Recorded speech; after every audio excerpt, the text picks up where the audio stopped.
Friends, we shall take up the question of the importance of ethical values in social life, in public life, in composite life. Most people understand that ethics is something which can change from time to time, and therefore they say one has to be pragmatic without knowing the meaning of the word pragmatism. Pragmatism is a philosophy invented by John Dewey, according to whom to be pragmatic means to accept whatever is real around him at that time. If I may call it temporary reality, convenient reality. In other words, it is a kind of opportunism. To say that the sun rises in the east, if profitable, is true. But to say that the sun rises in the west may be profitable if a majority of people believe in the same thing.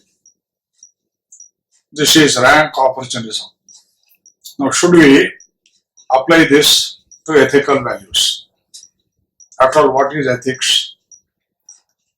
The word ethics comes from the Greek word ethos, which means the standards of behavior, standards of right and wrong, accepted by society for a particular millennium, for a particular age, for a particular epoch, for a particular society. Thus, for example, the Greek ethos, the Roman ethos, the ethos of communists, and the ethos of the Japanese and the ethos of the modern Americans, they may all vary from time to time because social conditions, political conditions, profitable positions change from time to time, from person to person, from president to president, from prime minister to prime minister, and the ups and downs of societies depend upon these so-called ethics and the ethical values. I'll give you an example. Among the Greeks, there was this institution of gladiators. The Greeks used to be great conquerors. They believed in they conquered people to be converted into slaves. They conquered women to be concubines.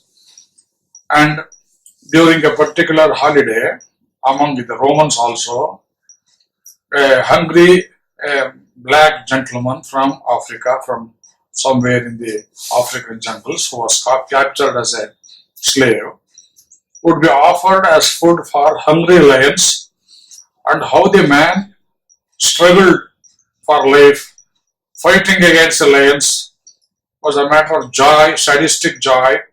For large numbers of people in that society, it was a Roman holiday. Greek thinkers never thought that the practice of slavery was wrong. It was their ethics, conquering people, ethics. The Arabs believed in slavery. They believed in bloodshed. They believed in the world conquest. The Arab ethos even today believes in jihad. You know that. That is fighting for one's irrational religion and to die for it. And the world belongs to them. They want to conquer, they want to recapture the world and so on. The European ethos, till recently, believed that world conquest was their right. There was colonialism. There was imperialism.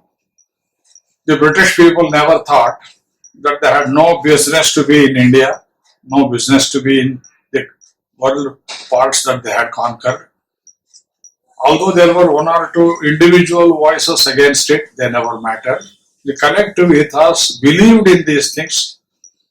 The collective ethos of the British people believed in apartheid, color distinction in South Africa. And therefore, the world was plunged into chaos. It was plunged into looting. It was plunged into misery, unspeakable misery for large sections of people, and therefore I don't want to blame ethics as itself, by itself.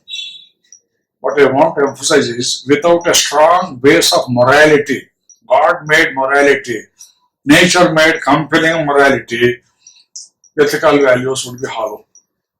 The same thing applies to communists also. Ethos and ethics, it's like the distinction between legality and morality. The Supreme Court very recently in India upheld that adultery was a question of freedom. It was not morally wrong. It may be morally wrong, but legally right. What is this nonsense? Morally, it may be wrong. Legally, it is right. Let me give another example and wind up. The Roman Catholic Church believed in Inquisition, namely that people who did not subscribe to Christianity ought to be burnt because of a command in the Bible, the New Testament of the Bible. Those who do not believe in me are like twigs, burn them. This is sentence from the book of Matthew. So they burnt large numbers of people under the impression they were witches. And one unfortunate lady, a girl from Domremy in France, Joan of Arc, was burnt alive, and the church did not think it was wrong. That was the ethos. But the same church, after some more centuries, was not ashamed of canonizing her and declaring her as a saint. Now, this vicious practice of convenient ethics is very harmful to society. And in India, our ethos, our ethics, our morality has always been the same, with the basis of the Vedas, with the basis of the darshan of the rishis and the munis, and one continuous ethos, one continuous morality. Only that can bring harmony, it can bring homogeneity, it can bring peace to all humanity.